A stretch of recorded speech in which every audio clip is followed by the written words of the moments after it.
জামাত ইসলামের নেতৃত্বে আজকে যে বিরোধী দল হয়েছে সেটি যেমন বাংলাদেশের এই স্বাধীনতা উত্তর, এটা আমাদের জন্য খুব, আমি ব্যক্তিগতভাবে খুব কষ্টদায়ক মনে করি। তার রাষ্ট্রপতির অধীনে কিন্তু তারা শপথও নিয়েছে। তো সেইখানে এটা সাংবিধানিক বাধ্যবাধকতা রয়েছে। সুতরাং মিনিমাম যে বিরোধিতা করার জায়গাটা তো যৌক্তিক হতে হবে। আজকে জামাত ইসলাম বা এনসিপি আলারা আওয়ামী লীগের বিরোধিতা করছে, কিন্তু সারা দেশে তাদের যে ভোট বৃদ্ধি এটা আকাশ থেকে এসছে। ওই ৭১-এ যাদের সাথে যুদ্ধ করতে হয়েছে তাদেরকে আজকে বিরোধী দলকে আসনে বসিয়ে আজকে এই সংসদের কার্যক্রম পরিচালনা করতে হবে।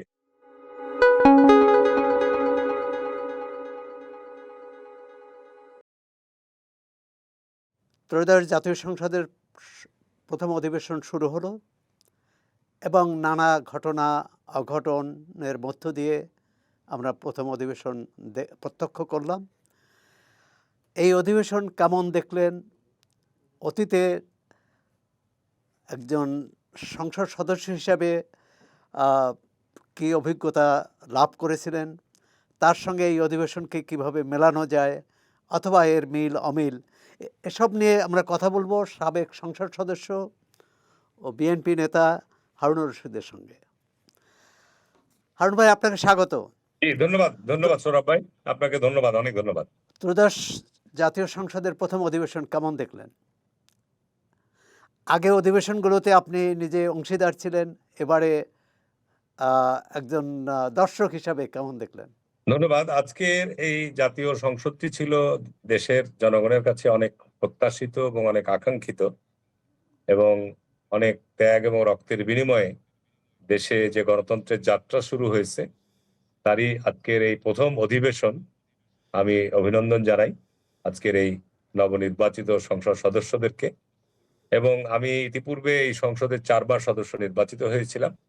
এই সংসদের অনেক কিছু আপনার ব্যতিক্রমী ঘটনা রয়েছে, অতীতের সাথে এই সংসদের মিলালে চলবে না।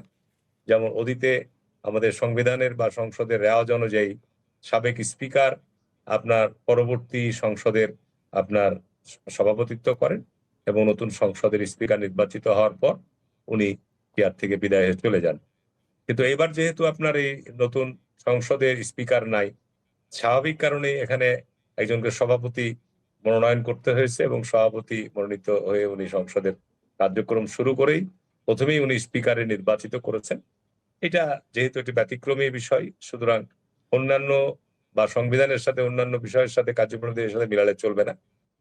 1979 সালে হারুন ভাই, আপনাকে স্মরণ করিয়ে দিচ্ছি, 1979 সালে যে সংসদ শুরু হয়েছিল সেখানেও কিন্তু এরকম একজনকে একজনকে অধিবেশন সভাপতিত্ব করতে হয়েছে। আমি 79 সালে সংসদে ছিলাম না, তো ওই জন্য আমার সেটার ব্যাপারে আমার ধারণা নেই। তবে আমার আপনার 96, 2001 এবং 2018 নির্বাচন, 2018 সালে আমি ছিলাম না, কিন্তু 18 সালেও নির্বাচনের সময় কিন্তু তৎকালীন সময়ে যে সংসদটি গঠিত হয়েছিল সেই সময়ও কিন্তু স্পিকার জমিরুদ্দিন সরকার আপনার তখন পর্যন্ত স্পিকার ছিলেন, এবং তিনি যথাযথ দায়িত্ব সদস্যদের শপথ বাক্য পাঠ করিয়েছিলেন, এবং সংসদের প্রথম অধিবেশনে সভাপতিত্ব করেছিলেন, স্পিকার নির্বাচন করেছিলেন, এবং বিদায়ী রাষ্ট্রপতি তৎকালীন সময় রাষ্ট্রপতি সংসদের কার্যপ্রণালী বিধি অনুযায়ী আমাদের সংবিধানের ধারা অনুযায়ী আপনার প্রথম অধিবেশনে রাষ্ট্রপতি ভাষণ দেন। সেগুলো কিন্তু 2008 সালের 111 পরে যে সংসদ গঠিত ছিল সেগুলোও কিন্তু তৎকালীন সময় বিএনপি রাষ্ট্রপতি ছিল, তৎকালীন সময় বিএনপি নির্বাচিত স্পিকার ছিল, তারাই কিন্তু সেই সময়ে আপনার সংসদের কার্যপ্রণালী বিধি অনুযায়ী এবং সংবিধান অনুযায়ী সংসদের কার্যক্রমটা শুরু হয়েছিল। আজকের এই সংসদের ব্যতিক্রমী যে ঘটনা, সংসদে বিরোধী দল তাদের আপনার যৌক্তিক বিরোধিতা করবে, এটি স্বাভাবিক, এটি সংসদের সৌন্দর্য আমি মনে করি। তবে আমি খুব আশ্চর্য হয়েছি যে যেখানে আপনার বর্তমান রাষ্ট্রপতির অধীনেই অন্তর্বর্তীকালীন সরকারের শপথ অনুষ্ঠিত হয়েছে। আপনি আজকে লক্ষ্য করেছি আমি যে সেখানে আমাদের সাবেক প্রধান উপদেষ্টাও আজকে প্রথম অধিবেশনে আপনার দর্শক এর গ্যালারিতে উপস্থিত ছিলেন।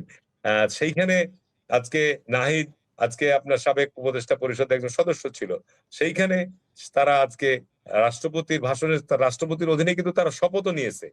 তো সেইখানে এটা সাংবিধানিক বাধ্যবাধকতা রয়েছে। সুতরাং মিনিমাম যে আপনার বিরোধিতা করার জায়গাটা তো যৌক্তিক হতে হবে। এখানে যদি আপনার স্বৈরাচারের বিরোধিতা করেন বা স্বৈরাচারের সাবেক দোসরদের বিরোধিতা করেন সেটা যৌক্তিক, ঠিক আছে, কিন্তু সাংবিধানিক বাধ্যবাধকতা অনুযায়ী যার অধীনে আপনারা অতীতে শপথ নিয়েছেন এবং দীর্ঘ 15 মাস অন্তর্বর্তীকালীন সময়ের আপনার রাষ্ট্রীয় কার্যক্রম পরিচালনা করেছেন এবং বিভিন্ন অর্ডিন্যান্স অধ্যাদেশ জারি হয়েছে, সুতরাং সেই রাষ্ট্রপতিকে এইভাবে আপনার সংসদের অধিবেশনে অপদস্থ করা, আমি মনে করি যে এইটি সংসদের প্রথম অধিবেশনে আমার আমার আমার দৃষ্টিতে আমি মনে করি যে এটি যৌক্তিক নয়। এবং জুলাই হারুন ভাই, এখানে আপনাকে আরেকটু যোগ করছি, যে জুলাই সনদের ভিত্তিতে সাংবিধানিক আদেশ হলো, সেই আদেশও কিন্তু রাষ্ট্রপতির নামেই হয়েছে। সুতরাং যে জুলাই সনদ বাস্তবায়নের দাবি করছেন তারা, এবং বিএনপির সংসদ সদস্যদের দ্বিতীয় শপথ নেওয়ারও আহ্বান জানিয়েছেন, আবার সেই রাষ্ট্রপতির ভাষণ বর্জনও করেছেন।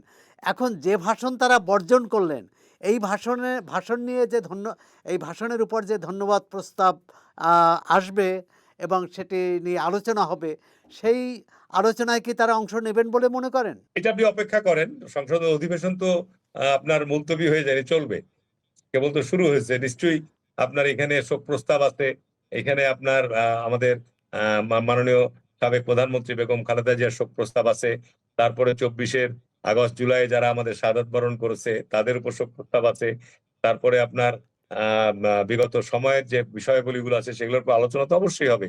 তো আলোচনার জায়গায় তো সংসদ, সুতরাং আপনি যদি বর্জন করেন অযৌক্তিক ভাবে, তাহলে তো আপনার এই জায়গাগুলো থেকে আপনি নিজেও বঞ্চিত হবেন, দেশবাসীও বঞ্চিত হবে। সুতরাং আমি মনে করি জামাত ইসলামের নেতৃত্বে আজকে যে বিরোধী দল হয়েছে সেটি যেমন বাংলাদেশের এই স্বাধীনতা উত্তর, এটা আমাদের জন্য খুব, আমি ব্যক্তিগতভাবে খুব কষ্টদায়ক মনে করি। তার কারণ যারা বাংলাদেশের মুক্তিযুদ্ধের সরাসরি শুধু বিরোধিতা নয়, দেশের মুক্তিযোদ্ধাদেরকে তারা হত্যা করেছে, এদেশের মুক্তিযোদ্ধাদের বাড়ি ঘরে আগুন দিয়েছে, এদেশের যুবতী মা বোনদেরকে আপনার পাকিস্তানি ক্যাম্পে তুলে দিয়ে এসছে। সুতরাং আজকে পার্লামেন্টে যিনি স্পিকার নির্বাচিত হয়েছেন তিনি একজন ফ্রিডম ফাইটার, শুধু সম্মুখ সারির যোদ্ধা, তিনার নেতৃত্বে আজকে সংসদ পরিচালিত হবে। সেটা সত্যিকার অর্থে খুবই কষ্টদায়ক যে উনাকে আজকে ওই 71-এ যাদের সাথে যুদ্ধ করতে হয়েছে তাদেরকে আজকে বিরোধী দলকে আসনে বসিয়ে আজকে এই সংসদের কার্যক্রম পরিচালনা করতে হবে। এটা আমার দৃষ্টিভঙ্গি থেকে যাই হোক, আমার জন্য আমি মনে করি খুব পীড়াদায়ক, কষ্টদায়ক। কারণ বাংলাদেশের মানুষ আপনার আজকে নির্বাচনে যেহেতু একটা বৃহত্তম রাজনৈতিক দল, তাদের কৃতকর্মের কর্মকাণ্ডের কারণে আজকে তারা নিষিদ্ধ হয়েছে বা রাজনীতি থেকে এখন বর্তমানে অনুপস্থিত আছে। 2018 সালে যখন এই নির্বাচনে, যেভাবেই নির্বাচনটি হোক না কেন, বিএনপির ভূমিধস পরাজয় ঘটেছিল, কিন্তু ওই প্রতিকূল অবস্থার মধ্য দিয়ে আপনি জয়ী হয়েছিলেন। কিন্তু এবারে বিএনপির যখন জয় জয়কার এবং 2/3 আসনে তারা জয়ী হয়েছে, কিন্তু আপনি আপনার আসনে জিততে পারলেন না, এর কারণটা কি? আসলে আপনার খুব দুঃখজনক, আমি তো ওখানে ইতিপূর্বে এবার 6ষ্ঠবারের মতো আমার জাতীয় সংসদ নির্বাচন ছিল। আমি ওইখানে ইতিপূর্বে 5 বার জাতীয় সংসদ নির্বাচন করেছি এবং 5 বারই জামাত ইসলামকে আমি পরাজিত করেছি। এবং জামাত ইসলাম 1986 সাল থেকে প্রথম নির্বাচন করা শুরু করে এবং 86 সালে পার্লামেন্টে আমার ওইখানে প্রথম তারা নির্বাচিত হয়। সেই সময়ে বিএনপি নির্বাচনে ছিল না বলেই সেখানে জামাত এমপি হয়েছিল। আবার আপনার 91 সালেও তারা ওখানে পার্লামেন্ট সদস্য হয়েছিল। আমাদের যে সদস্য ওখানে মনোনয়ন পেয়েছিল সে নির্বাচনে 3-4 দিন আগে স্ট্রোক করে হাসপাতালে ভর্তি হয়েছিল। তারা প্রচার করেছিল যে বিএনপির প্রার্থী মারা গেছে, ইন্নালিল্লাহ পড়েছে, পড়ে তারা বলেছে যে আওয়ামী লীগকে ঠেকানোর জন্য আপনারা জামাতকে ভোট দিন। 91 সালে তারা এমপি হয়েছিল। তারপরে 96 সাল থেকে আমি ধারাবাহিকভাবে 5 বার আমার সাথে পরাজিত হয়েছে। এবার সবচেয়ে মানে আশ্চর্যজনক ব্যাপার যে 18 সালের নির্বাচনে যেখানে 70 থেকে 72% ভোট কাস্ট হয়েছে, সেইখানে আমার নির্বাচনী এলাকায় 80-85% পর্যন্ত নির্বাচনে আপনার এবার দ্বিমুখী নির্বাচন হয়েছে, জামাত এবং বিএনপি। অন্যান্য প্রার্থী সবারই জামানত বাজেয়াপ্ত হয়েছে। 2-একটা প্রার্থী ছিল, সবার জামানতকে 1000-1500 ভোট পেয়ে সবার জামানত বাজেয়াপ্ত। সেইখানে আপনার নুরুল ইসলাম বুলবুল যেখানে গত 18 সালের নির্বাচনে 59,000 সামথিং ভোট পেয়েছিল, আর আমি পেয়েছিলাম 1,33,000 সামথিং। সেইখানে নুরুল ইসলাম বুলবুলের ভোট আপনার 60,000 গিয়েছে 1,90,000-এ। এটি খুবই অনাকাঙ্ক্ষিত, অপ্রত্যাশিত। কারণ এই ভোট যে কোথা থেকে এসছে, কিভাবে হয়েছে, এবং আমি আমার নির্বাচনী ফলাফল বিশ্লেষণ করে দেখেছি, আমি প্রায় 40টি মতো কেন্দ্রে প্রথম স্থান অধিকার করেছি। সেসব জায়গায় 60-65% কাস্ট হয়েছে। আর জামাত ইসলাম যেসব জায়গাগুলোতে প্রথম স্থান দেখা যাচ্ছে, সেগুলোতে 82% 84% কাস্টিং। এখানে আমি মনে করি একটা ম্যাটিকুলাস কোনো ডিজাইন, সূক্ষ্ম কোনো বিষয়, কারণ প্রশাসনের চাঁপাইনবাবগঞ্জের সমস্ত প্রশাসনিক প্রধান জায়গাগুলো সব জামাতিকরণ করা হয়েছিল। কলেজ বলেন, হসপিটাল বলেন, আপনার প্রশাসন বলেন, বিশেষ করে জেলা প্রশাসন, এই জায়গাগুলো সবগুলো জামাতিকরণ করা হয়েছিল। আর আমাদের ওখানে সাংগঠনিকও কিছু দুর্বলতা ছিল। আমাদের ওখানে যে সংগঠনটির আমাদের কেন্দ্র থেকে দেওয়া হয়েছিল, সেই সংগঠনটি আমাদের নির্বাচনী এলাকা, 3টি নির্বাচনী এলাকায় কাউরই কোনো কাজে আসেনি। এরা সব 3টি নির্বাচনী এলাকায় সবারই বিরোধিতা করেছে। ইভেন নির্বাচনে আমাদের 1-2টা সিটে আপনার নির্বাচনের মনোনয়ন চূড়ান্ত হওয়ার পুরো পর্যন্ত জেলা কেন্দ্র থেকে অনুমোদিত যে জেলা কমিটি এবং থানা কমিটিগুলো রয়েছে তাদের অধীনস্থ, তারা সেখানে মনোনয়ন প্রত্যাহারের জন্য তারা ওখানে মশাল মিছিল করেছে, রাস্তা অবরোধ করেছে, ট্রেন অবরোধ করেছে। এই ধরনের বিভিন্ন ঘটনার কারণেই আপনার স্বাভাবিক কারণে ওইখানে নির্বাচনের বিপর্যয় ঘটেছে। তো আমি মনে তার করি মানে আপনাকে তার মানে আপনাকে 2 ধরনের প্রতিকূলতার মধ্য দিয়ে যেতে হয়েছে। এক হচ্ছে সাংগঠনিক, আরেকটা হচ্ছে প্রতিদ্বন্দ্বী। আপনার যে প্রতিপক্ষ ছিল রাজনৈতিক প্রতিপক্ষ, আবার প্রশাসনিক। মানে কিন্তু আপনি আমার কি রাজনীতির আমার 6 বার রাজনীতির জীবনের মধ্যে এই প্রথম আমার সংগঠনের মধ্যে সবচেয়ে ইনডিসিপ্লিন অবস্থায় নির্বাচন। এর আগে সংগঠন ছিল ভেরি ডিসিপ্লিন, যে কারণে আমরা সবসময় ওই জেলার 3টা সিটি নির্বাচিত হয়েছি। এবার আমাদের ওখানে টোটাল সংগঠন ছিল ইনডিসিপ্লিন, কোনো অঙ্গ সংগঠন নাই ওখানে, ছাত্র দল, যুব দল, মহিলা দল, বিএনপির কোনো সাংগঠনিক কাঠামো নাই, ইউনিয়ন কমিটি নাই, জেলা কমিটি নাই, থানা কমিটি নাই, পৌর কমিটি, কিচ্ছু নাই। এবং আপনার অন্যান্য অঙ্গ সংগঠন গুলো আপনার কেন্দ্র থেকে করে দিয়েছে, সেগুলোরও কোনো ফাংশন ছিল না।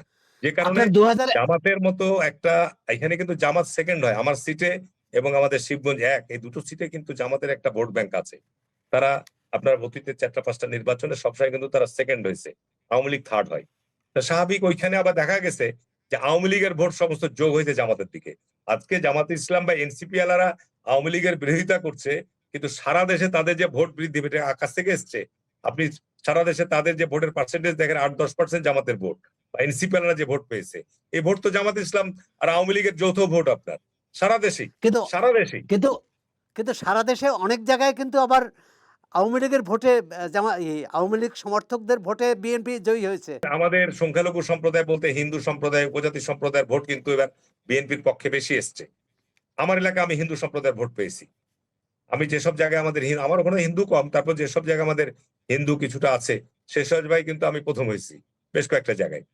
সুতরাং এইবার যে আপনার হিন্দু সম্প্রদায়ের ভোট সারা দেশেই, আমি আমাদের আমাদের আমাদের জনাব মির্জা ফখরুল আলমগীর, আমাদের মাননীয় স্থানীয় সরকার মন্ত্রী, উনিও বললো যে এবার হিন্দু সম্প্রদায়ের লোকেরা আমাদের এলাকায়, বিশ্ববিদ্যালয় এলাকায় তো প্রচুর হিন্দু, আপনার ঠাকুরগাঁও, পঞ্চগড়, দিনাজপুর এলাকায়, সেখানেও হিন্দু সম্প্রদায়ের ভোট আপনার আচ্ছা, বিএনপি 2001 সালে 2001 সালের সংসদের প্রথম দিনের ঘটনা নিশ্চয়ই আপনার মনে আছে, অভিজ্ঞতা।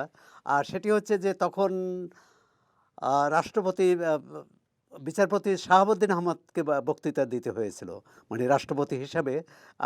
তিনি ছিলেন আওয়ামী লীগের রাষ্ট্রপতি, এবং তিনি যে বক্তৃতা দিয়েছেন সেটি বিএনপির লিখিত বক্তৃতা। এবারেও বিএনপির লিখিত বক্তৃতা আওয়ামী লীগের রাষ্ট্রপতিকে পাঠ করতে হয়েছে। এই বিষয়গুলো কিভাবে দেখেন? কারণ এই রাষ্ট্রপতি বা এর আগে 2018 সালে যিনি রাষ্ট্রপতি ছিলেন, তারাও সরকারি দলের লিখিত বক্তৃতা দিতে যেয়ে বিরোধী দলের বিরুদ্ধে বিষোদ্গার করেছেন। মানে রাষ্ট্রপতি পদ থেকে এই ধরনের লিখিত বক্তৃতা কি পাঠ করা উচিত, না তার বিবেক দ্বারা কোনো বক্তৃতা দেওয়া উচিত? সৌরভ ভাই, আপনি জানেন যে সংবিধানে রাষ্ট্রপতির যে ক্ষমতার সেই অবদ্ধতা রয়েছে, এটা তো আপনি আমার চাইতেও ভালো জানেন। এবং হ্যাঁ, জি এটা জি শুধু জি। আজকে নতুন নয়, অতীতে যতগুলো রাষ্ট্রপতি আপনার, আমি এর আগে আপনার রাষ্ট্রপতি তো এই গত 18 সাল থেকে কয়েকবার ভাষণ দিয়েছেন। আমাদের আওয়ামী লীগের সরকারের নির্বাচিত রাষ্ট্রপতি, আওয়ামী লীগেরই রাষ্ট্রপতি আপনার, আমাদের কি বললাম নাম, এই যে আপনার আম, আমাদের রাষ্ট্রপতি ছিলেন আমাদের 18 সালে, কি জানি না, 72 কোন সালে? না না না না 18 সালে ও 18 সালে মোহাম্মদ আব্দুল হামিদ। আব্দুল হামিদ স্যার, আব্দুল হামিদ সাহেব, উনি যে মহামান্য রাষ্ট্রপতি ছিলেন আপনার, উনি আওয়ামী লীগের নেতা, আওয়ামী লীগের বারবার নির্বাচিত এমপি, সাবেক স্পিকার, সাবেক ডেপুটি স্পিকার, এবং উনিও ভাষণ দিয়েছেন শেখ হাসিনা ওই ভাষণ অনুমোদন দেওয়ার পর। এইটা আমি মনে করি যে রাষ্ট্রপতি রাষ্ট্রের প্রধান কর্ম আপনার, সেখানে ওনার প্রধান জায়গা থেকে রাষ্ট্রের ভাষণ আপনার এই যে জুলাই সনদের মধ্যে এই বিষয়গুলো আছে আপনার, যে আপনার রাষ্ট্রপতির ক্ষমতা বা রাষ্ট্রপতির এই বিষয়গুলো। আমি মনে করি এখন তো নতুন সংসদ গঠিত হয়েছে এবং বিএনপি যে বিষয়গুলোতে আপনার ঐক্যমত পোষণ করেছে সেগুলো ধারাবাহিকভাবে সেগুলো আপনার আমি আশা করি, এবং আমাদের সরকারের প্রতিনিধিরা তো বলছেই যে আমরা ধারাবাহিকভাবে আমরা জাতীয় সংসদে এগুলো আমরা আস্তে আস্তে আমরা জুলাই সনদে যেগুলো আমরা স্বীকৃতি দিয়েছি সেগুলো আমরা বাস্তবায়ন করবো ইনশাল্লাহ, বলছি তো। সুতরাং আপনি রাষ্ট্রপতির এই ভাষণকে আমি কিভাবে দেখছি, এটা তো একটা ট্র্যাডিশন চলে আসছে, তো আমি মনে করি এই ট্র্যাডিশন ভাঙা উচিত। তার কারণ আচ্ছা আমারই নির্বাচিত রাষ্ট্রপতি, নিশ্চয়ই সে সরকার বিব্রত হবে বা সরকারের বিপক্ষে এমন কোনো বক্তব্য উনি দিবেন না। আবার বিরোধী দলকে বিষোদ্গার করেও বক্তব্য দেওয়া আমি মনে করি প্রয়োজন নাই। সুতরাং রাষ্ট্রপতির জায়গা থেকে তিনি বর্তমান দেশের পরিস্থিতি, দেশের কি বিষয় নিয়ে ওনার বক্তব্য দেওয়া উচিত, আমার তো মনে হয় সেই জায়গা থেকে ওনার সচিবালয় আছে, উনি সেইভাবেই আপনার একটা বক্তব্য প্রস্তুত করে সেভাবে দেওয়ার আমার মনে হয় সে ধরনের একটা বিধান হওয়া উচিত। কিন্তু এটা ট্র্যাডিশন চলে আসছে, আজকে নতুন না আপনার।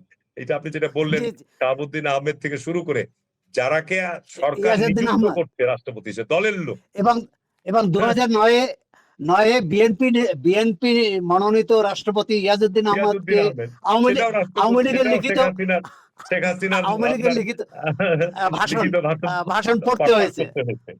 আচ্ছা, একটি এগুলো আপনি আসলে রাষ্ট্রপতিদের জন্য আসলে বিব্রতকর আমি মনে করি, আমার মনে হয়। আচ্ছা এগুলো এগুলো আপ- এগুলো এগুলো আমাদের এখন চাহিদা বা জন আকাঙ্ক্ষা যেটা, যে এগুলো পরিবর্তন হওয়া প্রয়োজন।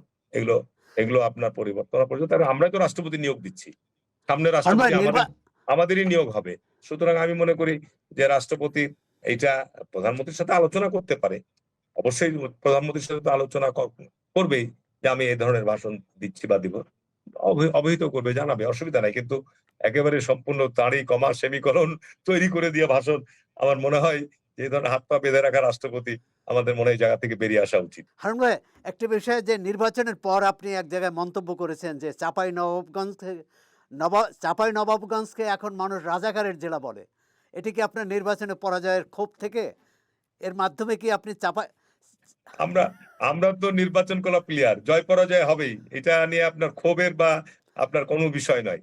না, এই যে রাজাকারের জেলা, মানে এই কথাটা বলা কি মানে ভোটারদের প্রতি অবিচার করা হলো কিনা?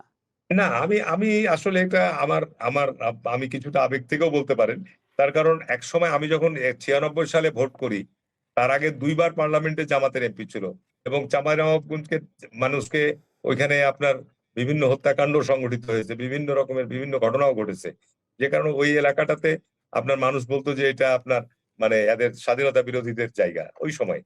তো যাই হোক, এটা এটা পরবর্তীতে আমি ৮৬ সালের পর থেকে ৯৬ সালের পর থেকে নির্বাচিত হই। তারপরে ওখানে আওয়ামী লীগ যেভাবেই হোক 111 এর পর থেকে ওখানে আওয়ামী লীগের এমপি ছিল।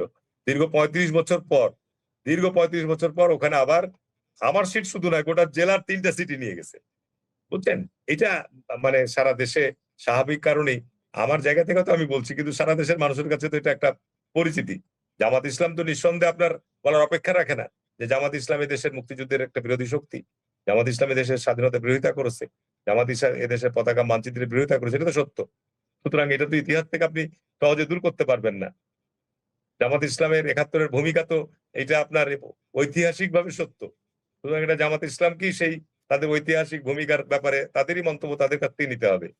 জাতীয় সংসদের প্রথম অধিবেশনে যে অভিজ্ঞতা, তাতে কি মনে হয় যে ভবিষ্যতে জাতীয় সংসদ সরকারি দল বিরোধী দলের সমস্ত কার্যক্রমের কেন্দ্রবিন্দু থাকবে, না অতীতের মতো একদল বাইরে যে আন্দোলন সংগ্রামের কথা বলবে, মানি না মানব না বা বর্জন করবে, আর একদল তার যেহেতু বিএনপির ২/৩ সংখ্যাগরিষ্ঠতা আছে, তারা যে কোনো আইন পাশ করতে পারবে? সৌরভ ভাই, একটা জিনিস, জামাত এখানে বিরোধী দল হিসেবে আজকে দায়িত্ব পালন করছে। আপনি একটা জিনিস মনে রাখবেন, জামাত ইসলামের সৃষ্টি থেকে 1943 থেকে তাদের স্ববিরোধিতা, এটা তাদের রাজনীতির একটা অন্যতম বৈশিষ্ট্য। আপনি দেখবেন যে 1947-এ তারা পাকিস্তান সৃষ্টির বিরোধিতা করেছে, ৭১ দেশের মুক্তিযুদ্ধের বিরোধিতা করেছে, এদেশের ৮৬ সালে এরশাদের অধীনে নির্বাচনে যাব না বলে নির্বাচনে গিয়েছে। এবারও নির্বাচনের আগে পিয়ার না হলে নির্বাচন হবে না, এই জুলাই সনদ না হলে এই করব না। আবার আজকে সংসদে রাষ্ট্রপতি ভাষণ দিলে তারা সংসদের অধিবেশনে যোগদান থেকে বিরত থাকবে, এরকম বিভিন্ন কথা বলেছে। সুতরাং আমাদের অপেক্ষা করেন, তার কারণ জামাত ইসলামের কথায় যা বলে কাজের সাথে তার মিল থাকে না। সুতরাং এটা আমাদের অপেক্ষা করতে হবে। তার মানে জামাত ইসলামী মানে কঠোর কোনো পদক্ষেপ নেবে না বলেই আপনি মনে করেন? আমি যেটা আশা করি, প্রত্যাশা করি যে দীর্ঘদিনের আপনার রক্তপাতের মধ্য দিয়ে একটা দেশে গণতন্ত্রের উত্তরণের যাত্রা আমরা শুরু করেছি। সুতরাং গণতন্ত্রের ভিত্তিটা মজবুত হোক, গণতান্ত্রিক প্রক্রিয়া দিয়ে আমাদের রাষ্ট্রীয় কাঠামোগুলো পরিবর্তন সূচিত হোক, আমাদের স্থানীয় সরকার নির্বাচনগুলো অনুষ্ঠিত হোক। সুতরাং এখানে আমাদের সরকারি দল, বিরোধী দল যারাই থাকুক না কেন, এখন এইটা আমাদের এই জায়গাগুলোকে আমাদের বিরোধিতার জায়গায় থাকবেই। সরকারের সমালোচনা, সরকারের বিরোধিতা তো থাকতেই হবে, নাহলে বিরোধী দল তো হবে না। সেটা থাকবে, কিন্তু সেই জায়গাগুলো যৌক্তিক হতে হবে। আমার দেশের অর্থনৈতিক অবস্থা কেমন? এখন আপনি ধরেন যে আজকে মধ্যপ্রাচ্যে আজকে যুদ্ধ চলছে। আজকে বাংলাদেশে তেলের সংকট হতে জ্বালানি পারে। সংকট আপনার হয়ে গেছে ইতিমধ্যে। বিরাট আকারের সংকট সামনে আমাদের আসছে। এটা সরকারকে মোকাবেলা করার জন্য সরকারি দল, বিরোধী দল সবাইকে সহযোগিতা করতে হবে। এখন যদি আপনার তেলের ক্রাইসিস এর কারণে আপনার সরকার তেল রেশনিং করে, আর সেটা যদি বিরোধী দল সমালোচনা করে, তাহলে বিরোধী দলকে দায়িত্ব নিতে হবে যে ঠিক আছে, তুমি দায়িত্ব নাও, দেখি তুমি কিভাবে তেলের সংকট মোকাবেলা করো। এখন আমাদের তেল তো আর আকাশ পথে বা অন্য কোনো পথে আসার পথ নাই। আমাদেরকে তেল সংগ্রহ করার জন্য ইতিমধ্যে সরকার উদ্যোগ নিয়েছে। ভারতের সাথে কথা বলছে, চীনের সাথে কথা বলছে, রাশিয়ার সাথে কথা বলছে, মার্কিন যুক্তরাষ্ট্রের সাথে কথা বলছে। তো এই জ্বালানি হচ্ছে বাংলাদেশের এখন বর্তমান সময়ে একটা বিরাট চ্যালেঞ্জের ব্যাপার।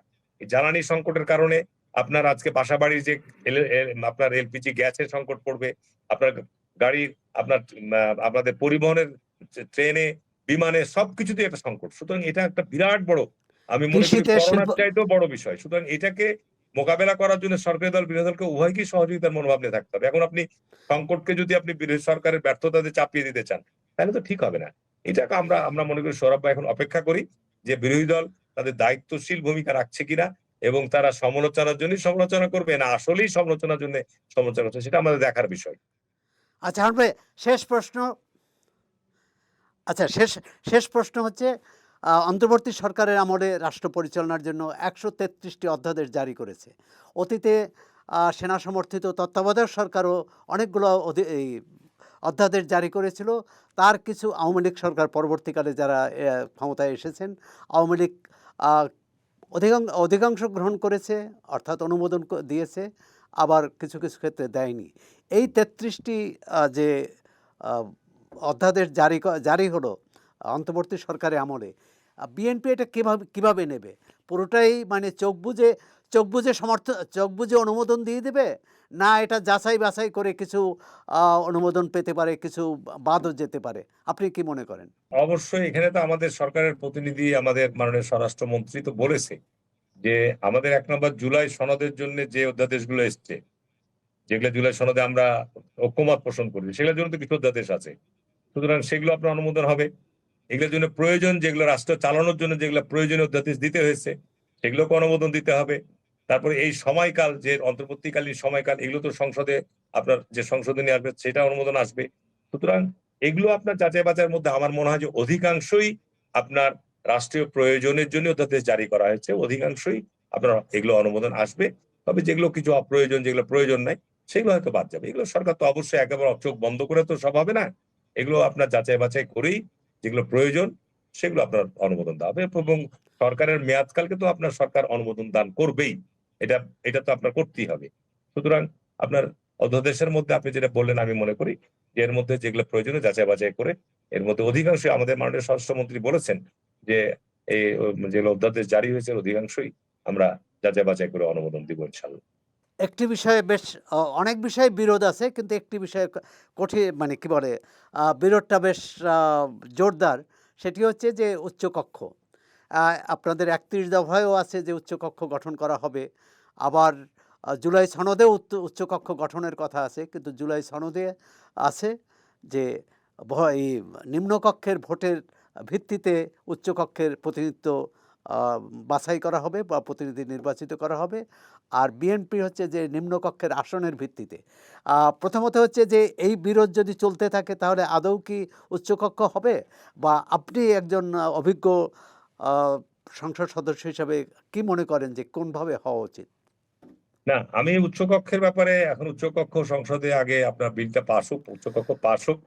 উচ্চকক্ষের ব্যাপারে আপনার আমাদের মানে খোলামেলা আলোচনার সময় যেটা সিদ্ধান্ত হয়েছে যে উচ্চকক্ষের যে আনুপাতিক আমাদের এই বর্তমান সংসদের সদস্যদের আনুপাতিক হারে আপনার সদস্য নিয়ে উচ্চকক্ষ গঠিত হবে। আর জামাত ইসলামের দাবি ছিল যে আনুপাতিক হারে, বা অন্যান্য আরো কিছু ছোট ছোট রাজনৈতিক দলদের তাদেরও দাবি ছিল যে আপনার বর্তমান ভোটের জাতীয় নির্বাচনের যে ভোটের আনুপাতিক হারে আনুপাতিক হারে উচ্চকক্ষ গঠন করার।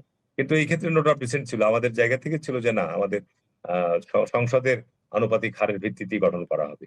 সুতরাং এখানে তো আপনার মোটামুটি আপনার প্রায় 70টা মতো 70-এর বেশি সিট আছে বিরোধী দলের দায়িত্বে অধীনে, 1/3 মতো কাছাকাছি। তো সুতরাং এখানে আপনার এখন এটা সিদ্ধান্তের ব্যাপার। এখানে উচ্চকক্ষ নিয়ে আলোচনা হবে। উচ্চকক্ষ তো বিএনপি গঠন করতে চাই, এটা আগে থেকেই সিদ্ধান্ত আছে। আমরা একটু অপেক্ষা করি সরব ভাই। এখন জামাতে ইসলাম যে দাবি করছে, তারা সেই দাবি যে আপনার কতখানি যৌক্তিক, তারা তো যেটা আপনার এই যে আজকে শপথ নিয়েছে, কি বলার নাম, 2টো শপথ নিয়েছে, সেই 2টো শপথ, একটা শপথ তো সংবিধানের সাথে যায় না। এখন আবার আহ্বান জানাচ্ছে বিএনপি কে ওই শপথ নেওয়ার জন্য, তো সেটা তো সংবিধানের সাথে সম্পর্কিত না। আমরা তো আপনার ওই এই পরিষদের জন্য আপনার নির্বাচিত হয়নি, আমরা জাতীয় সংসদের সদস্য হিসেবে নির্বাচন হয়েছে। আপনারা সাংবিধানিক আদেশের তো বিরোধিতা করেননি, না বিরোধিতা করেছেন? সাংবিধানিক আদেশ যেটা রাষ্ট্রপতি অধ্যাদেশ জারি করেছিল, সেটা নিয়ে বিতর্ক আছে সৌরভ ভাই, সেটা নিয়েও বিতর্ক আচ্ছা আছে। সেটা নিয়েও বিতর্ক আছে। তো সুতরাং আচ্ছা, এই আমার মনে বিতর্ক হয় যে আমরা সাংবিধানিক যে বিষয়গুলো, যেহেতু আমাদেরকে সংবিধানকে সমুন্নত রেখেই সংবিধানের, আমরা তো কেউ কেউ চাই 72-এর সংবিধানকে ছুড়ে ফেলে দিতে। এখন 72-এর সংবিধানের মধ্যে এখানে এর আগে ইতিপূর্বে 15টা সংশোধনী এসছে, এবার 16টা সংশোধনী হবে, ঠিক আছে না? তো 16টা সংশোধনের মধ্য দিয়ে আমাদের যে জন আকাঙ্ক্ষা প্রত্যাশা, আমরা 16তম সংশোধনের মধ্যে সেগুলো নিয়ে আসবো, যেটা আমরা জুলাই সনদের মধ্যে আমরা প্রত্যাশা করছি, সেই বিষয়গুলো নিয়ে আসবো আপনার। আর যেগুলো সংবিধানের মধ্যে আনার দরকার নাই, সেগুলো আপনার আমাদের এর মধ্য দিয়েই, পরিপত্র জারির মধ্য দিয়ে আমরা বাস্তবায়ন করবো। এখন এটা আমাদের সময়ের অপেক্ষা। আমরা আমাদের মাননীয় প্রধানমন্ত্রী খুব স্পষ্ট বলেছে যে ব্যক্তি এবং আপনার দলের ঊর্ধ্বে দেশের স্বার্থ আমরা অবশ্যই প্রাধান্য দেব। আমরাও আশা করি যে দল ও ব্যক্তির সীমার বাইরে যে বা স্বার্থের বাইরে যে দেশের স্বার্থ, জনগণের স্বার্থকে আমাদের জনপ্রতিনিধিরা অগ্রাধিকার দেবেন এবং জনগণের আকাঙ্ক্ষা পূরণ করবেন। ত্রয়োদশ সংসদ সচল থাকবে, প্রাণবন্ত থাকবে এবং রাজনীতির কেন্দ্রবিন্দু থাকবে, এই প্রত্যাশা করি। এবং আমার সর্বশেষ একটা কথা, আচ্ছা বলুন। আমার সর্বশেষ যে বক্তব্যটা হচ্ছে যে আমরা গণমাধ্যমের পরিপূর্ণ স্বাধীনতায় বিশ্বাস করি, কিন্তু একটা বিষয় আজকে খুবই লক্ষণীয়, দেখেন যে আজকে গণমাধ্যম যেন চরিত্র হননের কোনো মাধ্যম না হয়, সামাজিক যোগাযোগ মাধ্যম এগুলো যেন চরিত্র হননের কোনো মাধ্যম না হয়। আমি সিঙ্গাপুরে গেছিলাম কিছুদিন আগে, সেইখানে যে আইন করা আছে, আজকে আপনি সামাজিক যোগাযোগ মাধ্যম খুললে আপনি দেখবেন এত ফেক নিউজ, এত ভাবে গালিগালাজ, এত কুমন্তব্য। এই ধরনের আজকে এমন একটা কাঠামো বা এমন একটা আইনি কাঠামো আপনাদের জায়গা থেকেও পরামর্শ দেওয়া প্রয়োজন।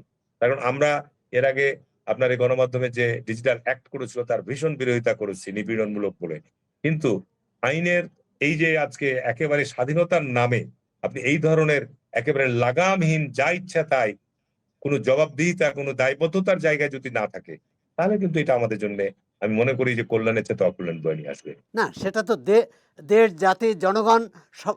দেশে যদি আপনি সুশাসন নিশ্চিত করতে চান, আপনার মত প্রকাশের জায়গা থাকবে, কিন্তু তার অর্থ এই নয়, আমি নাম ধরেই বলছি, আপনি ধরেন যে আজকে আমাদের মির্জা আব্বাসের সাথে যে পাটোয়ারি ইলেকশন করেছিল, সে প্রতিনিয়ত, এটা আমি তো ভাই 50 বছর থেকে আমার রাজনীতির বয়স, ছাত্র রাজনীতি থেকে, এটা কোনো রাজনীতির ভাষা, রাজনীতির কোনো আচারের মধ্যে পড়ে না। কিন্তু এই ধরনের আপনি এই ধরনের বক্তব্যকে আপনি কিভাবে প্রতিরোধ করবেন? আইনের আওতায় আসতে গেলে সেটার জন্য আপনি বলছেন যে না, আমার কণ্ঠরোধ করা হচ্ছে, এটা তো কোনো এর মধ্যে পড়ে না। আপনি ভিত্তিহীন একটা প্রচার চালিয়ে যাবেন লাগাতার ভাবে, তো সেটা তো আপনাকে আপনাকে অবশ্যই এই ধরনের প্রচারণা বা এই ধরনের এর মধ্যে দিয়ে যদি তার ভিত্তি না থাকে, তার যৌক্তিকতা না থাকে, তাহলে তো সেগুলোর ব্যাপারে আপনার আইনি কাঠামো দরকার আছে। আমি বিশেষ করে মনে করি যে আমাদের এই নতুন বাংলাদেশের বিনির্মাণ, গণতন্ত্রের উত্তরণের পথে এগুলো কিন্তু অন্তরায় আপনার, এগুলো আমাদেরকে অবশ্যই সতর্কতার সাথে আপনার, আমি মনে করি পদক্ষেপ গ্রহণ করতে হবে।